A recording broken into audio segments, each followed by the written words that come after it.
ఒకసారి గుర్తు తెచ్చుకో, స్కూల్లో November 14 చిల్డ్రన్స్ డే వస్తుందని కానీ ఒక 10 days ముందు నుంచే competitions, singing competitions, culture activities, మొత్తం స్పోర్ట్స్, గేమ్స్ అన్నీ టీచర్స్ కండక్ట్ చేస్తూ ఉండేవాళ్ళు.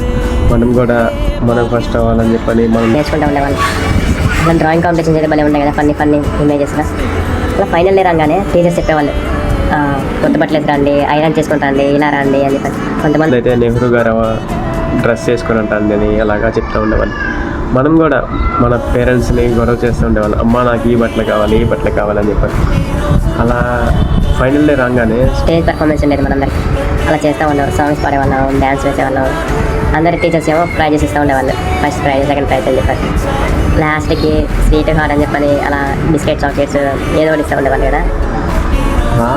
చైల్డ్హుడ్ మెంబర్ బాగుండేది. అదే ఇప్పుడు చూసావా, ఇంకా స్టూడెంట్స్ అనుకో, చదువుకుంటున్న వాళ్ళు అనుకో, ఇంకా ప్రాజెక్ట్ సబ్మిట్ చేయాలి, రికార్డులు రాయాలి, ఎక్స్పెరిమెంట్ చేయాలి అని చెప్పి అనుకున్నాను.